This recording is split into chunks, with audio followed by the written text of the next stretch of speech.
keep it 100, like boarded in the streets, but especially when recorded. New lie. Not the new lie. Not the new lie. That's the easiest one. Is it? Creole is so hard to... Is it sac passé? Sac passé. Yeah, that's the... Creole is hard? It's hard for some reason. Like, okay, look. You think it's hard? I've had 2 exes, both of them for 4 years. Mm-hmm. Haitians. Amen. Right? So, like, I would believe that, like, you know, I'm well initiated. You know what I'm saying? Right? But for some reason, I can't pick up the Creole. But you speak French. And I try to. I speak French. It should be easy. That's what am I just slow? Am I like... No, I think it's you know what it is? It's because it's probably like so like, it's such a foreign thing. Mm-hmm. Well, to you in your mind, it's so foreign. Mm-hmm. Like you're like, you're overcomplicating it. Have you ever had something where like... Yeah, I think I'm overcomplicating. You're like, it is what it sounds like. Yeah. It's like when you see the Québécois here, like there's white people here that speak Creole. Sometimes better than me. And I'm like, what the hell? That's a like, and yes, French normally is their first language, but some could argue that whatever the Québécois are speaking is not French, because I don't know what the hell they saying. I hate when I'm around and there's some like white guy or whatever, and he tries to speak Creole to me. It's like, buddy, she's probably saying, first of all. Second of all, like, what are you doing? People always think you're Haitian. Right? Always. Do I look Haitian? Yes. Yeah. Okay. Yeah. I've been getting that a lot still. Like, you look Haitian, but like even if you were in Toronto, I would think this might be a Haitian guy. An Asian guy, eh? Yeah. And to make it worse, I have a type Haitian name.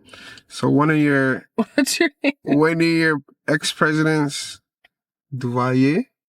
Duvalier is not your name. Duval is my name. Duval? Yeah. But that is a Jamaican name. Duval? Well, no, maybe it's more of an American. Because I know a couple of American guys named Duval. By the way, my name is Don, for anybody. It's not Duval, but yeah. I had no idea we were recording. You didn't have no idea? No. See, natural, organic. That's what I do. That's what I like. You know I was like, oh, okay. But yeah, no, that's interesting that you get that. I would think that you were Haitian. I might... Nah, Haitian. Haitian, eh? I don't know what else, like, because I don't know, it's something about it's your facial structure, honestly, that's not giving Jamaican. Here's a stretch. Is it because I've been with Haitian girls for over 8 years, maybe? Because, you know... Hear me out. Okay. So, you know, sex is a spiritual thing as well, right? Oh, okay. I'm going there. All right. So do you think I've spiritually took on some Haitian-ness type shit? You were with one Haitian girl for 8 years? For 2? Okay. I mean, there's that thing that people say, like, after a while, you start looking like your partners. So... I feel like that happens more like marriage or like really long ones. Yeah. But honestly, like, there's this thing that, like, I don't know, it's that you start looking like the person, but it's more like you probably actively went for somebody who kind of fits your aesthetic. For sure. So because it's like, people don't actually just be, like, for example, I'm thinking of a specific couple friends that I have. Yeah. And they're a couple, and like, I would think that they have, like, they don't necessarily look alike, but but they match. I don't know how to explain it. And how long were they together for? They've been together at least like 6 years now. Okay, yeah. So for sure. Because think about it. When you have a good friend, you guys start saying the same jokes. You guys start kind of doing the same thing. You guys have a lot of things in common. So it could be that you give off that energy. You know, you had so much grill, you ingested the, you know what I mean? The food. Definitely the grill. You know what I'm saying? Like, because I have like a friend where it's like, you definitely start like, you start sharing each other's sayings for sure. So it's like, so that could be that too. And for women, a lot of times, like, the ladies know, like, when you hang out with with a similar group of women often, your cycles normally start to match up. I've heard that before. Which is that's kind of weird, but that's like... That's crazy. Yeah. That is crazy. But you're not too much on the camera. Do you know that? I'm not? Yeah. Not as much. Mm-hmm. Yeah, I wanted more on you, but I'm here. You can see me. We're Gucci. All right. We Gucci. But yeah, no, like... It's all about you right now. But yeah, go ahead.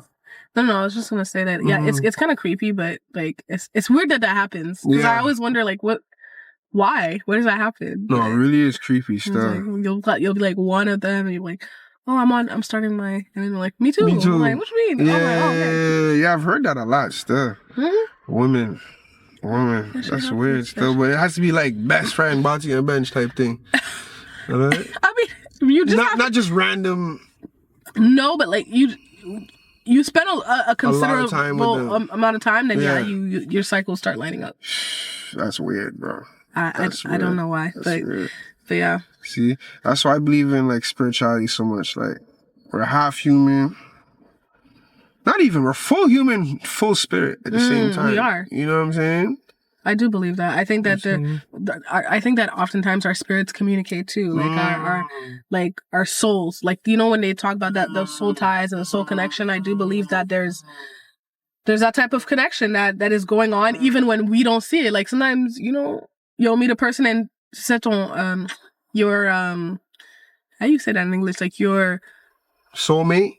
No, but like, you know, when your blood doesn't go with somebody, like, you know, when you meet somebody and just immediately you don't feel them. I feel like that's our souls communicating. That's our like. But it's happened where I'm not feeling someone and I don't like them, and then something happens where I'm forced to like maybe interact with them and get to know them. I'm like, wow, like I didn't think it would be like that. You know what I'm saying? That does happen too. But see, what I think that is like, we may have like our spiritual side may have just like a warning, or it could just be like one of our ancestors or spirits is just like doesn't feel that energy, but doesn't mean like the rest of the, you know, what's around us doesn't feel it. That was just probably like the initial like it's a certain thing that you don't like for some reason that's standing out. It could just be that is ringing real loudly, because I've also, you know, had those situations where I think maybe I won't like this person, or like or sometimes that person their energy is off that day. For example, what they're giving off that specific day is not a good representation of what their spirit normally is. You know, like there's some people that I have met that on that date it was not, you know, it wasn't. I was like, I'm not gonna like this girl. You know what I mean? And then we ended up being like good friends. The greatest of friends is because and when you would talk about it later on, you're like, you know, that day I was going through this. I was my nigga was like pissed me off, you know, type of things like that. So it's like, you know, sometimes that energy rubs off on you, and you're like, ooh, somebody's But have you ever just judge someone just based off their face? Like, I don't like your face. let's be real. Like, I don't like that face. And like, you irks me. Yeah. Let's be real. Like, they didn't do nothing to you. Like, you know, you didn't even give them a chance. You just don't like their face. Like, you know. Yeah, I have. Okay. It's not fair. It's not fair. But sometimes it happens. There's some faces. God forgive me. Yeah. But there's some faces that, you know, what they say, only a mother can love. Ooh. I'm just like, ooh. Oh, man. Damn. Oh, man. But shout out to everybody's beautiful. No, shout out to everybody. Because as ugly as you are, when you have that confidence, that overrides all of that. You know what I'm saying? That's true. I mean, so I've met some very confident, ugly niggas. Trust me. And they get that energy back. Like, you know, they put it out there and it's reciprocated. Like, you know? Yes, because you wouldn't care that they're ugly once you get to know them like that. You know what I'm saying? Yes, to a certain masks extent. It. You know what I mean? See, here's what happens. You know, when you see those people, you'll see those couples that are like very unevenly matched. Mm-hmm. You're just like, oh, what happened? Like, why are they together type thing? Yeah, like that's weird. That's how I feel sometimes when I see a white and black couple. Is that bad? Am I going too far? Did I go too far? I see like a nice black girl with a white guy. I'm like, why, bro? Like, interesting. Do you feel another brother? Like, you know what I mean? Feel the opposite? That's a good question. Like a white girl with a black guy?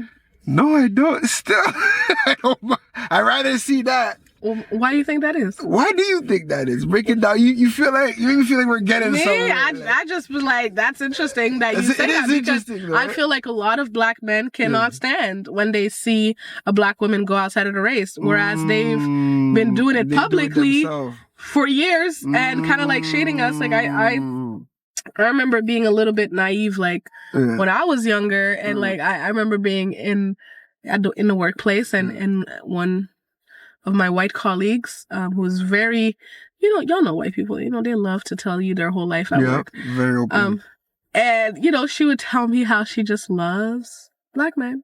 And, like, it was very fetishy. It was very, like, there was no actual qualities that she liked. Even about the black man that she was currently with. It was more like an experience. It was like a sort of adventure for her. Like, and it's like, so I'm like, why wouldn't she be with, you know, like Chad or Brad or like, you know, like, genre, your people. Mathieu, genre, je sais pas, you know? And it was just like, no, but like, I know them. Like, that's like my brother. Like, that's weird. Like, she wants the forbidden fruit. I'm like, so this is all about what you perceive that a black man has. And what about you, though? How do you feel seeing a black man with a white girl? And then how do you feel seeing a white girl with a, like, the opposite? There's definitely going to be a double standard here. Okay. I don't care too much because, again, like, to each their own. Where you find love, you find love. Your type of black man too. Like, this guy is your type, but he's but it's more like, it's like, damn, like, okay, like, that's what you want. That's what you're doing. That's what we doing. Okay, cool. But the same way that, like, some black men were like, you know, they talk about Serena when y'all was dogging Serena when she was dating black men. But now that Serena's married to a white man, it's like, girl, please, like, you over there with this white man. It's funny you say that. You know what's crazy? When I see a black girl with a white guy, I'm more like, okay, sis, get your money. Not get your money. Get your money, man. Why can't it be love? You know, it could just be love. But shout out to Serena, though. That was a great lateral move. Sorry, vertical move. Yeah. But the thing is, do I have an issue with a specific couple? No. Do I have an issue with what a lot of black men justify it with? Yes. Like, oh, I don't date black women. I date white women because X, Y, and Z. And those are usually the thing. Like, and specific to go back to what the coworker was telling me, like, she was like, yeah, like, this is why my boyfriend tells me this about black women, da da da. And he's like, and I was like, do you check him on that shit? Because it's like, she was like, yeah, like, I think that's crazy, but like, you know, like, you know, what can I do about it? I'm just, you know, I'm a white woman. I'm on the other side of it. And for I don't want to expose her, but somebody who provides a service for me. Yeah. So I'm not going to say whether it's Chop the name. I'm not. One of the services that a service provider. She's white, and she definitely also dates black men. She prefers it. She tells me, very young girl though. But what I respect about her, she's like, I do not. It's funny. I don't date black men who don't date black women. She's like, if I've found in your history that you ain't never dated like somebody that looks like you, I'm just like, what is your problem? Like, what is is it some kind of self-hate? I'm not gonna lie, I have to get out my brothers too. I hate hearing that too. If a guy say, "Yo, black girls are too like hard to deal with, or they're too rough, or they're too," you know what I'm saying? It's like, handle that, bro. You know what I'm saying? Or it's like, to be honest, if for me the way I see it, when a girl likes you, she'll tune all that up. She'll tame all that down. Like, you know what I'm saying? Not even just likes you, when she respects you. When she respects you. You know what I'm saying?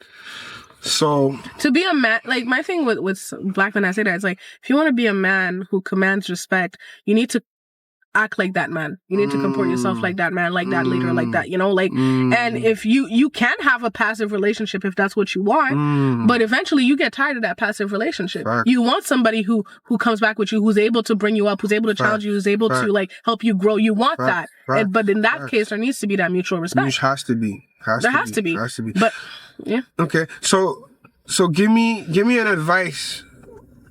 Give us an advice for black men out there generally. My God, I can't say. I don't have general advice for black men out there. I have the dating gamut. I have been through a lot, so I'm like, if I had a piece of advice for black men, it would be take accountability. Be proactive when coming at a woman. Like, don't take the laid back approach. Like this, like, oh, she'll plan this. She'll, like, come as a man. Like, you know, come with ideas. Come with something. Like, I like the take accountability one. I like that one because that's kind of my mindset right now. Like, that's because that has to do with leading by example as well. You know what I'm saying? It doesn't matter whose fault it is. Just like, resolve it, or you know what I mean? Mm-hmm. Fix the situation, or you know what I mean? Yeah, for sure. Like you have, like, you're the leader. If we're looking at it like that, you're the leader. So you need to, like you said, lead by example. But if my example is you, like, you know, chilling with your friends and, like, you know, was it so zero by, like, nothing is happening, like, what kind of, like, why would I respect you? Like, you know what I mean? Like, why would I and y'all love the word submit, right? Why would I submit to that type of man? So in 2025 right now, top of the year, what are black men lacking in terms of being a good leader, a good man, and ambition, discipline. Ambition and discipline. Okay. The comfort level is crazy. Yeah. Y'all way too comfortable considering. Yeah. Y'all shouldn't be that comfortable. Yeah. We do have these opportunities, and a lot of people, we like to blame it on, like, oh, well, I'm doing this, and when I go out into the world and I'm seen as but like we do have the opportunity. What use are you making of your opportunity today? Let's flip it now. Yeah, go ahead. Black woman. Sure. What are black women lacking right now? Y'all got to tell me. In 2025. Because I have the same conversations every day. People, like, they don't understand us. We don't understand them. I don't know. Like, what we're lacking is how to be. I'm going to shoot myself in the foot with this one. Go ahead. Yeah. Tell me. You know what I'm saying? And there's going to be a lot of guys that disagree with this. Maybe. I don't know. But I think women need to preserve themselves more, right? If they were less accessible, it would drive the men, I feel, to do more to step up to be able to get them, type of thing. You get what I'm trying to say? For example, and I'm going way back with this. In the Bible, I believe, I'm not even going to say the name. There was a character, because I don't really know who it is. There's a character who worked 14 years to get a woman, right? He worked 7, and the woman's father burnt him and gave him the sister, and he had to work another 7 just to get the girl he wanted. Point is, you had to put in that work. And when you put in that work, what you get is, like, you treasure it more, you value it more. You know what I'm saying? Especially, I feel like men love, because if you notice, I talked about this in my last podcast, like, guys will go after the hoes. They'll go after the fast girl. They'll go after the girls that do most. But generally, they settle down with the good girl. You get what I'm trying to say? Because they don't want that quote-unquote girl who's been ran through. That too. You know what I'm trying to say? What's the definition of ran through? So, what's the definition of ran through, you said? I mean, because really, what is the definition of ran through? Like, because we talking about grown women here. So, what's the number of ran through? Is it 2 guys? Is 3 guys? Is 4 guys? What's ran through? I feel like what is ran through is if he personally knows a few guys that has had sex with you. I feel like that's more ran through. Like, okay. You know what I'm saying? The person you're with, he shouldn't have no boys that has. How's that even possible? It is, but there's so much guys out here. Why, like, you know what I'm saying? In Montreal? These small ass cities, like, where everybody knows each other. But then, there's this percentage of straight black men. Like, what you want? Okay, but then it goes back to what I said, like, being less acceptable. Like, I mean, my bad, accessible. Not accessible. You get what I'm trying to say? So listen, I don't even fully disagree with you on that. This is actually a concept that I've gone over in my mind, and I do think that there's this perception that women are very easy to get to, and there's not much that you have to, which makes it very difficult for women who require more to get that more, because they're like, why would I give you more when I can get that same thing over here real quick? And that's why, like, you know, talking about this with my friends the other day is like, you know, a couple of us who are single is like, yo, like, you will get, like, offers like, so, like, yo, let me take you out. Okay. Let me take you out means let you come over to my house to watch a movie. This is not taking me out.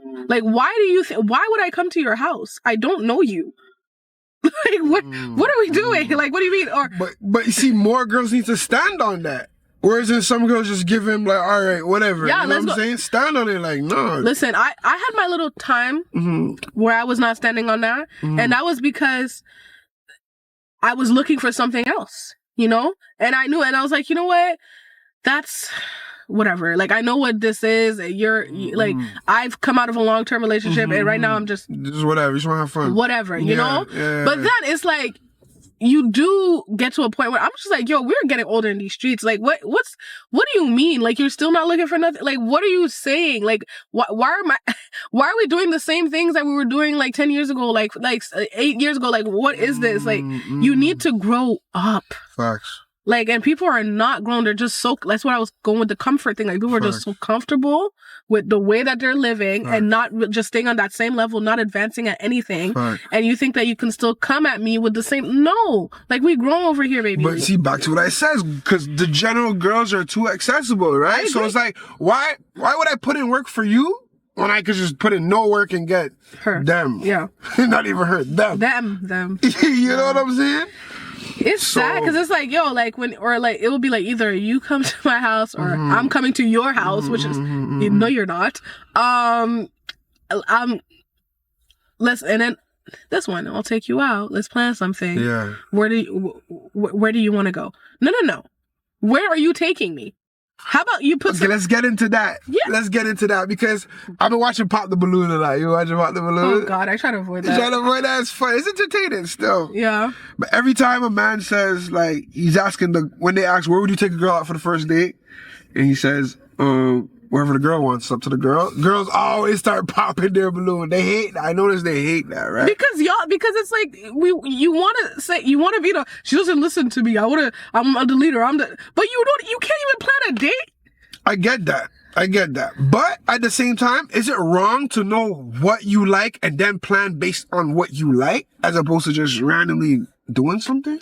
Not the first time. Impress me, bro. We'll figure it out. You'll figure out what I like. Impress me. I'd rather you try something and I'm like, ooh, you know, after that I'm like, that's not really my thing, but I really appreciate you for planning it because the bar is in hell. Like, I'm telling you, like, a nigga could literally just be like, yo, let me call you on the phone. Yeah. And that would be a step up from what people are doing. Because you guys are in a winning position right now. What you have to do to impress a woman is so little.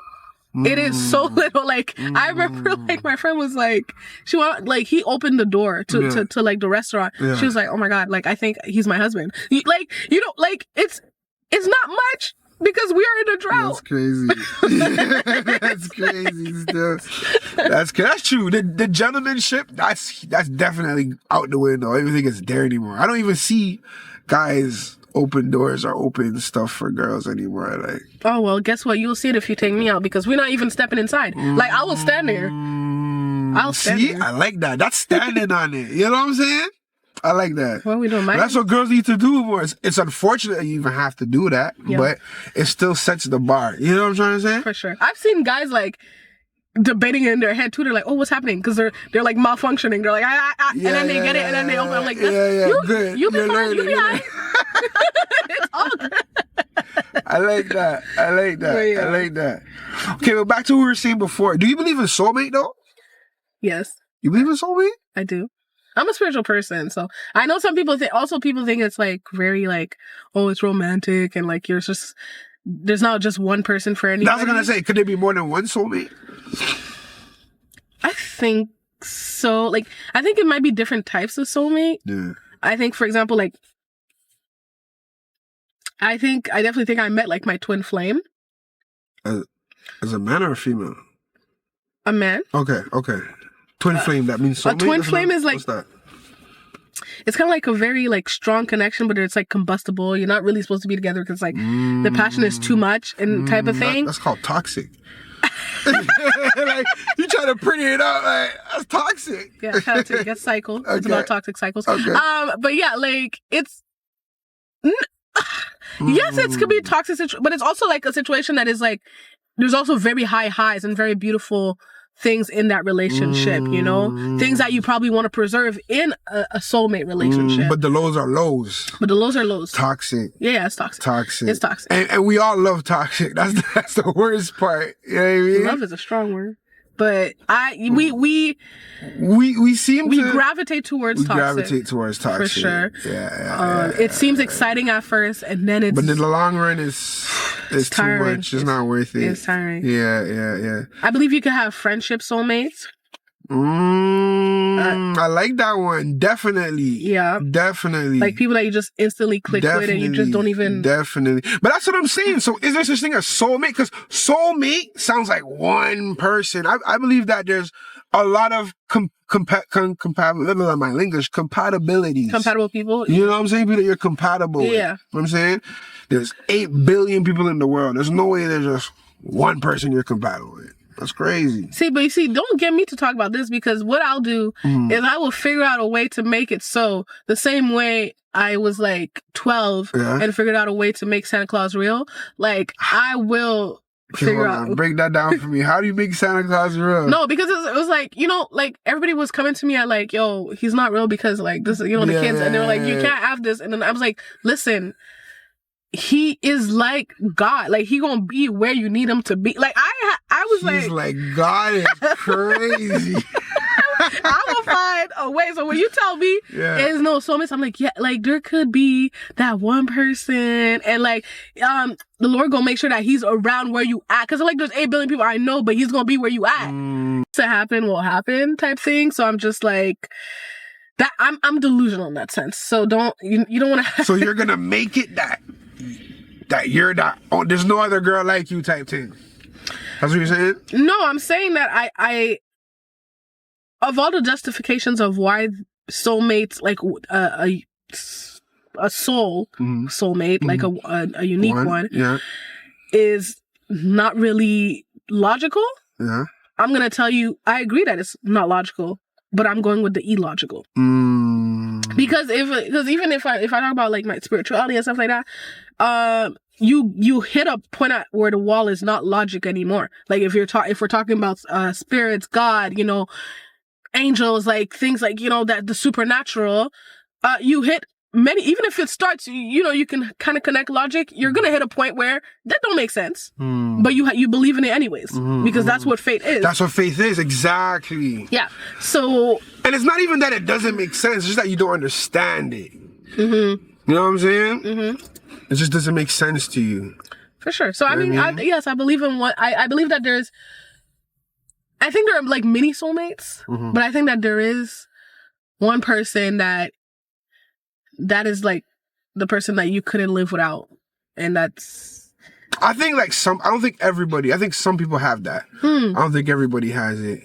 You think like, why you think God hates certain people? Not even hate. So I feel like some people are just born to be alone. Like relationship is not necessarily for everybody. I think it's a plus. Do you think like romantic? I would say okay, but I don't think anybody is meant to be alone.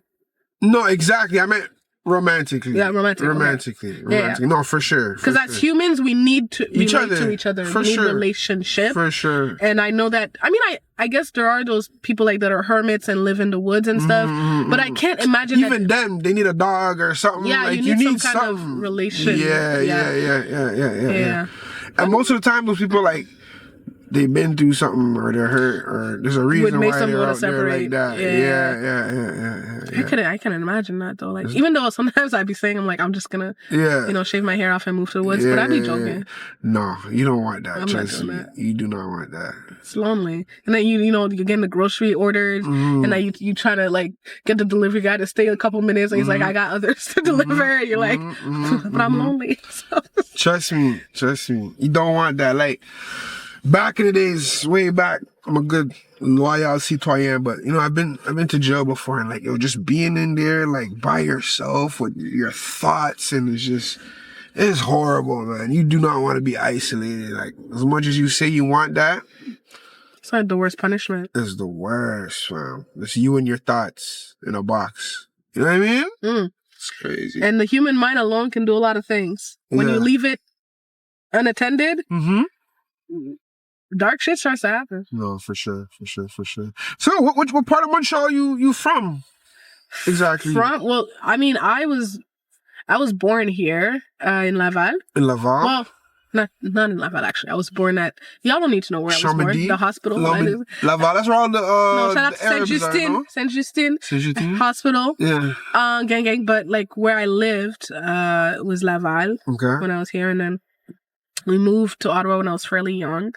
And I grew up mostly in Ottawa. Okay. which is where the English comes from. Okay. So what do you rep though? You rep Montreal or Ottawa? What do you stand in? What flag you putting up? Excuse me. If you had to pick one. See, I played the fifth. No, you gotta pick. What do you mean? You gotta pick one. Why? Because I rep both. Okay. I was in my bio for a long time. It was 613-514. You know what I mean? Like, I have to admit, Ottawa, made me who I am. Okay. So you're Ottawa then. I always say this, like, when I came back here, I've been living here for 6 years now. I always said I'm kind of glad I didn't grow up here because what they say, like, I didn't want to be considered what they say, femme Montréal. Because Why? Because it seems like the Montreal ladies it's a lot, Wow. I'm glad that I'm just not.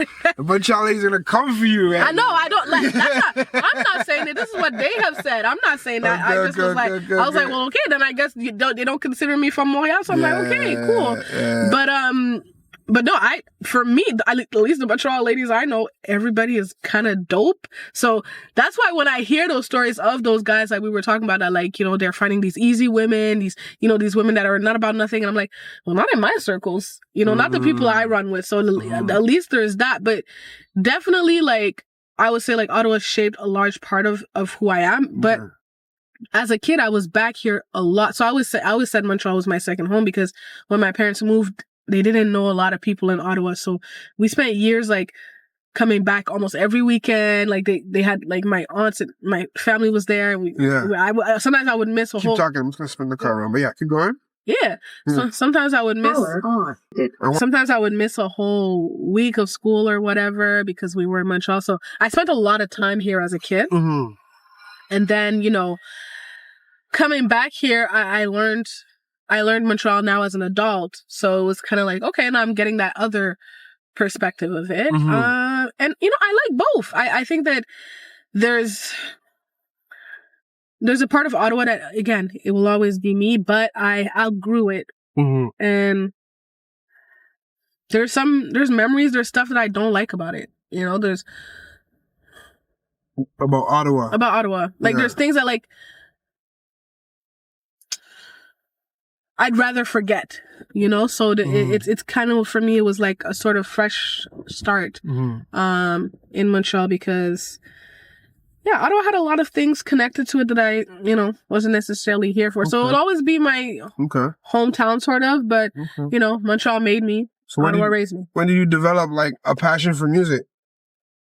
Oh, man, that's probably, like, since I came out the womb. Okay, your whole life.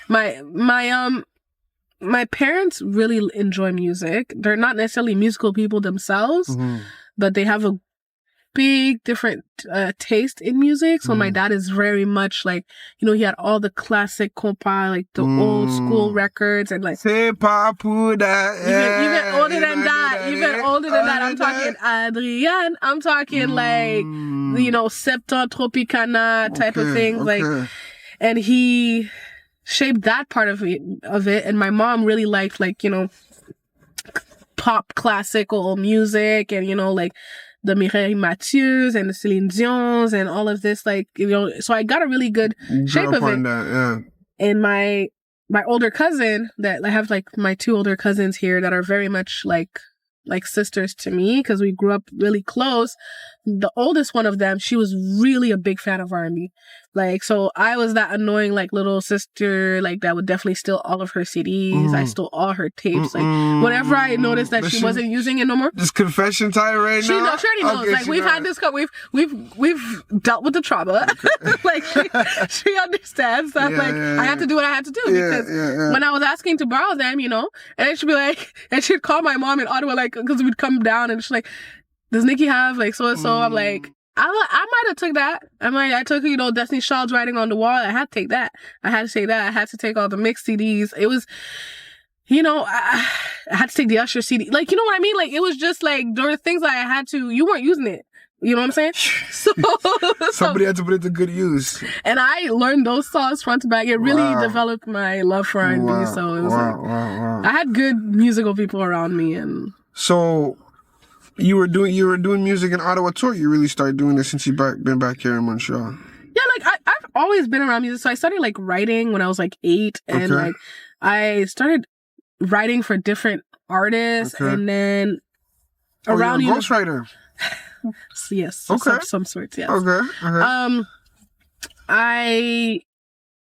When I got to like university, I was like, oh, I really want to put a project out. So I definitely started working with some group of very talented people, and just like, you know, you're young, you're in school, you're making music. I had nothing but time, and it was like, oh, like I came up with like my little project at the time. It was called Stairs, and that was actually a very like for me, it was something I was very proud of, very proud effort. But then, you know, years came and went, and I was doing a lot of media as well, podcasting, radio, and stuff like that. And then I moved, and I was so busy. Like I was going to grad school. I was in a relationship. I was, you know, I was working during the day, 9 to 5. I was at school at night. I was doing the podcast. I was doing the radio show. And I was like, one thing has to like stop. And I was like, you know, even though I needed to make my music connections in Montreal, I don't have the time yet. So I was like, let me just kind of put pause on that. And then once I was ready to start working back on music in Montreal, the pandemic hit. And everybody was like, nobody was meeting anybody. It was all like Zoom calls. I didn't really know these people like that. So it was like, you want to have that first connection in person. And it was just weird. Like the world had just kind of shut down. And I felt like I was finally like ready to like actually start working on it because school was winding down and nobody was available. So I was like, damn, like. So, available in terms of like technicians? What do you mean available? No, like, so like the people I wanted to meet with, like, so like producers and like different like artists in the city. Like I was trying to like build that network to start like, you know, out there. But it was kind of like not really, people weren't really doing that. Obviously, you know, people were scared as well to meet up with people. Like, it was really like, people forget how it was bad stuff. People were scared of like meeting new people, going outside. Like it was like really weird. 6 feet. 6 feet, 6 feet, 6 feet for like 2 years. And then finally, you know, the pandemic wound down. And then I really got to like, I met some incredible people, and we started working on what is now Almanac, the new EP that's coming out. Okay. Almanac. Okay. What does that mean? So it's a fancy word for calendar. Okay. Okay. And basically, it's French word or English word? Okay. I'm not quite sure. I think I actually think it's a brand of calendars that became, you know how like Haitians, like, you know, we say Kleenex to mean tissue, but Kleenex it doesn't actually mean tissue paper. It's like it's just a brand. Oh. Like Kleenex I've been saying Kleenex too. Yeah, but Kleenex is that's not the word for tissue paper. Oh, Kleenex was a brand that became, now that word just means tissue paper, but it's not actually. Wow, that's dope. So I think Almanac is kind of like that. Okay.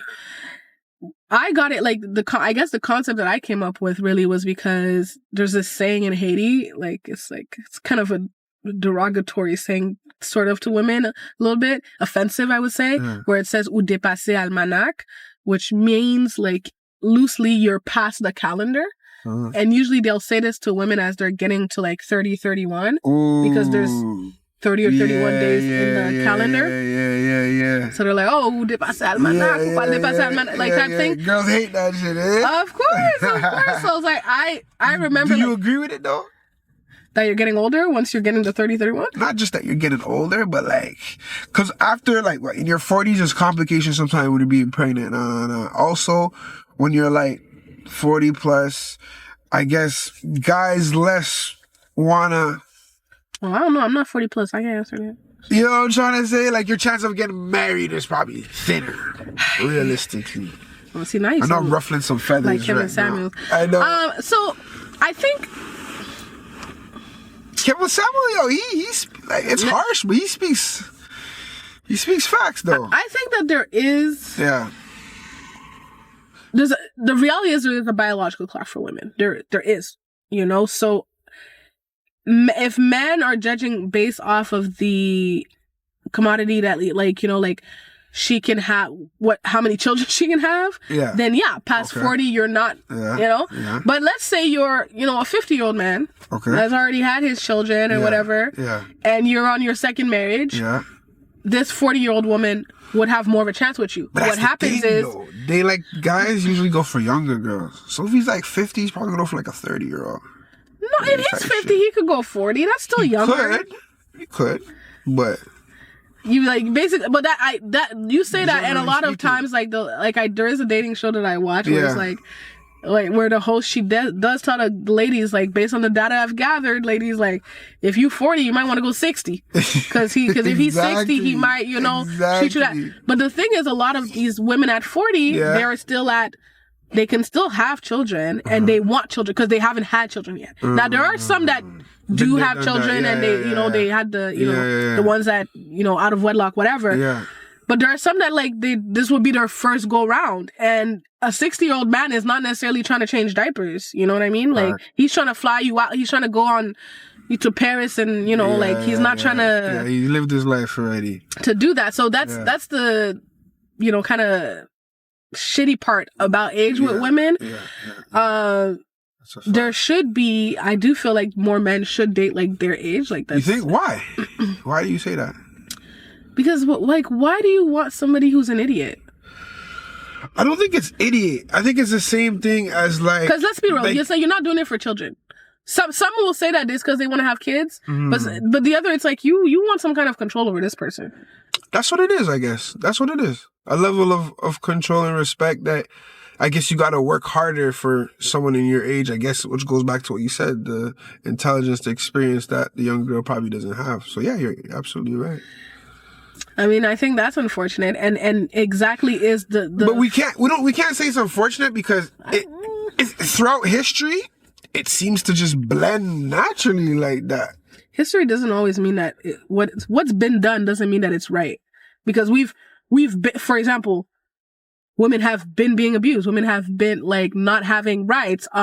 Sexual abuse was normalized for decades, centuries. But I think that doesn't mean it's right. No, I think that just more ties into right or wrong. Like, how are we going to compare being sexually abused to being 40 and being a 20-year-old? Relationships and match and stuff. 40 and 20. That happens. Yeah. And it's actually it's okay. The older you are, you know what I mean? Obviously 40 and 20 is, I don't agree with that. It's too much. But why? Why do you think it's different? Because I feel like once a girl reaches full maturity, for the most part, we can't specific, but generally speaking, by 25, I'd say she's have that certain maturity to be able to deal with an older guy. So if 25 or 45, I think that's better. 20, I feel like you're still kind of. Listen, I will be 30 young. Soon, and a 50-year-old will still that would not be no. I could see that I would. Yeah. I would be easily maybe impressed. I don't know. There are certain things that he could probably still play with my mind. No, for sure. A 50-year-old? Yeah. For sure.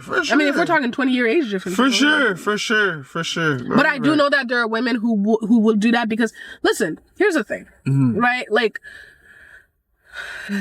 Men's value to a lot of women, not to everybody, but men's value is what they can bring to the table. It's usually financial. Usually they're judged on their finances and their success level. Facts.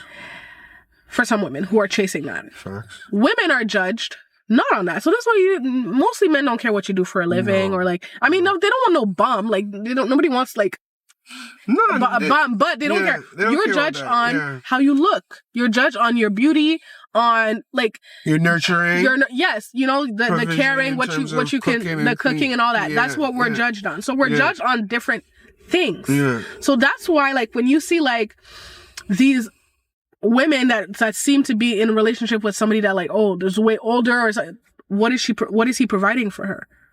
And what is she able to provide for him that he's not getting in these other women? So you have to remember their judge is not the same, because maybe for her what she's looking for, the 30-year-old guy can't give her that, but the 45-year-old guy might be able to give her that. For sure. So, but it just ties into back what I'm saying. It just naturally goes. You just kind of proved me right. You know what I'm saying? It just, it's just how things naturally goes. Whether it's for the intentions or whatever, it just works like that. You know what I'm saying? I think for some people it works, and I think that's why there's less judgment in those things. I think there are relationships where it works where both people are equally yoked, and they're like, you know, I have plenty of marriages and things around me and relationships that I see that are like, you know, these people are around the same age group and they're building together and they're making a life together, and I think that that's beautiful. For sure. And then there are things that you hear about that are not as equal, and you're like, huh, like how are they making it work?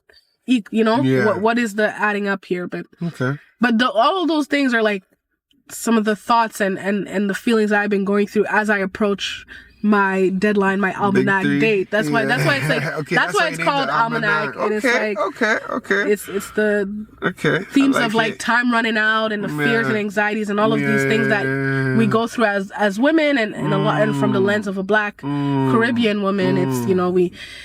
Okay, so let's talk about this new single you just dropped, Psycho. Is that based off your own personal experience, or is it more like just a fictional song that you're just putting together? Bon. So Psycho, I wouldn't say is based on one relationship. Okay. It's based on like a few relationships, kind of like that melts together. A few situations even. Because I have been like, the thing is, people don't understand, like, I've been through it in these last 6 years, okay? The past 6 years. Yeah. Being here, like, people, like, I was on the morning detours and other and it was like, so where have you had the most toxicity and all of this and in your, you know, in your dating life? Was it Ottawa or Montreal? I was like, Montreal. It was quick. It was a quick answer. Okay? Because one, most of the time in Ottawa, I was in a relationship. I'm serial. Okay. Yeah, put up. Monogamous or whatever you call it. Also, here was where I was really single and in my dating phase, and I got to learn Montreal man, and I'm like, oh, wow, this is tough out here in these streets. Like, I'm like, the stories I have, guys, for days. I have stories for days. So it's like, Psycho is like. So what makes Montreal guys toxic? Oh my God. Give me something. Because you're talking in circles, but you're not. What makes Montreal guys toxic? Yeah. The mentality. Okay. The mentality that they have is very juvenile. So a little bit immaturity. It's very immature, and it's hard for me because I've always been, unfortunately or fortunately, I don't know which one it is. I've always been beyond my years. Very, like, I've always appeared very much more mature. People have always felt like I have, you know, things that I'm like, oh wow, like somebody our age, like you wouldn't have, like you know, guys will tell me, oh, you have your apartment, you have your car, you have your this, you have your masters, like it's very much like. In Jamaica, say you're a big woman. Yeah. That. Okay, yeah. So that basically, and that is always, I feel threatened, man, in this city, and it's like I often get the, oh, you seem very busy, or if I'm talking about stuff that I'm doing, or like some of my projects, it feels like they get insecure, and that's why I've always preferred men that like are doing something, because then it's like, it's not even because I'm like, ooh, I'm looking for a guy with money or whatever. It's just like so that you and your own because men are very ego driven. Unfortunately, you should not be competing with your partner, but they're very ego driven. So you feel like most men don't necessarily want their woman to be more successful than them. That's what I'm saying. And a lot of people think, oh, women look for successful men because of superficial reasons. I think that a lot of it is because so that they can feel safe in their thing. Wow. Like if you are higher than me, if you feel that, then you're gonna at least be secure and you're gonna be able to operate like a man. Wow. But if like you feel that I'm doing more than you, it might affect that. That's what I'm saying. Cause like that's deep. I like that angle. I've never heard that angle before. I like that angle. Yeah. Wow. I mean, I think there's a part of it because I look at like, I don't know if you guys know, I try not to like put too much faith in social media couples, but there is this one couple, Duval and Kadeen Ellis, and they are just Duval? Yes. Wow. Duval and Kadeen Ellis. That's crazy.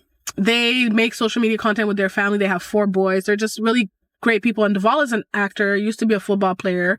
I keep thinking you're talking about me. I know. Go ahead. I know. Yeah. Kadeen is like, you know, she was also an actress, and she has her podcasting, and she has her endeavors and all of that. Okay. And what Duval says is like, yo, like she can, whatever she wants to do, she can do, because I know that I can support any dream or anything that she has. Okay. You know what I mean? Mm-hmm. He sees her as a partner, but he also sees her as somebody that like he's the leader of he's the head of his household. Like basically like he'll be like, Kadeen works, Kadeen makes her money, but that's Kadeen's money. I take care of all the bills. I like she can, if she wants to like, you know, like pay for like buy the children clothes or whatever, like that her money is for her to do what she wants to do. And he handles that. That's somebody who's secure in his career, in his success level, and doesn't care. Like as high as she can strive, go ahead. She can do it. Like he's not gonna feel threatened. But it's not everybody that doesn't like they would be like we hear that Whitney and Bobby's things all the time. Like when they got together, like Bobby used to be real big, New Edition, you know, My Prerogative, and then it kind of flipped. And Whitney was like Whitney Houston, you know. So it becomes this kind of like, oh my God, like I'm not doing anything, and it's like whereas you should be, I feel, supporting your partner. No, for sure, but I'm trying to internalize it. I would want my girl, my wife, whatever, to be as high as she wants to be, go whatever. But realistically, if she is making more than me and she can do more, I feel like, especially if like I'm struggling and I'm not able to do everything, I feel like that would hurt my pride a little bit in a sense. Because if she's paying the bills? If she's paying bills. Because I feel like, yo, I should be paying the bills. But like, then you know get yourself to a level where you can pay the bills. No, for sure. But I'm just saying, no. I'm just saying in that moment, because even to get there, it takes time. You're not there, you're just not there. But in that moment, if you're a real man, you should feel a little prideful because you should be the one want to be the one to provide. You know what I'm saying? I agree with feeling a little not necessarily that I want to be better than you. I want you to be the best. You just want to be able to provide. I just want to be able to provide. But that's the correct mentality. But like to feel like we're in competition should never be because like that's just because what is the point of the marriage? And if it's not a partnership, are we? Is it Squid Games? Like what are we doing? Like I'm just saying. No, I'm with you on that. Okay, so quick. Sorry, go back to Psycho real quick. Yeah, Cycle. 5 minutes. Yeah, go back to Cycle was like, Cycle was that. It was like a combination of different like situations where like I found myself in confusing situations where I was like, I kept thinking maybe this will be different, and I keep doing the same thing, and I keep going. I'm like, hey, maybe this time, okay, we said it was done, but then somehow he's here, and I was confused. And the song is about like, kind of like how do you deal with that and like the thoughts that go through your mind and like really the delusion of it, because even like there's parts that I said like, you know, like how is it we reach the top? And I'm talking about a circle. We're spinning around in circles. How is it we reach the top? A circle is a circle. There's no top to a circle. So it's literally like, I feel like, have we reached the climax of this or have we not? Like, is this the end? Like, you don't even know because you don't know where you're standing at in the circle. Which part of the cycle am I in? I don't know. I'm confused. And the end of the song is really trying, like, the outro, if you hear, like, the way I repeated the deer, there's a part where the deer ends, and that's really, like, me ending that cycle. Because something that I asked on social media was like, what is the hardest thing about breaking from a toxic cycle or toxic situation? And somebody answered, knowing that you'll be good afterwards. And I think that was great, because that you always feel like, well, I'm not going to be able to make, like, you get so comfortable, like we talked about, with that person or that situation. The unhealthy attachment, you're like, damn, like, can I actually do this without them? And then you'd be like, yes, you can, but it's like that fear right before jumping that you're like, it's like, I was like, that was a great answer. What's life like without you? Exactly, because I'm only used to this, whatever the hell we're doing type thing. Yeah, so that's Cycle, and I like it. I think it's a catchy song, man. And it's catchy. That's the key word that was coming to me when I was listening to it. Catchy. Thank you. It's catchy. And then like you guys, the Almanac, the EP is out on January 31st. Okay. It's a collection of 8 tracks that I think you guys will absolutely loved. Every song has a message, and it goes with the theme of, you know, reaching this almanac and time passing, and so I think it's gonna be fun. I'm excited. That's dope. Is there any other like Montreal artists, female artists, singers that you look up to, that you like, that you want to work with, or anything like that? I don't know too many that I singers, like, to be honest. Well, definitely there's a couple that comes to mind, but I definitely want to shout out Sha Frank. I love Sha. Like, she's just dope. Like, she just released her project Aura. I went to the release listening party for that. She's a dope artist. So is her sister Naima. Really dope. I like her because, like, you know, like, she used to do, she used to do like mostly English music, and now she's kind of like switched a little bit to more to French, but she still has like some English on the project as well. But I like that dichotomy of being able to, you know, do different things and showing different facets of yourself. And like her energy is dope. So I like that. That would be one that I definitely like. That's dope.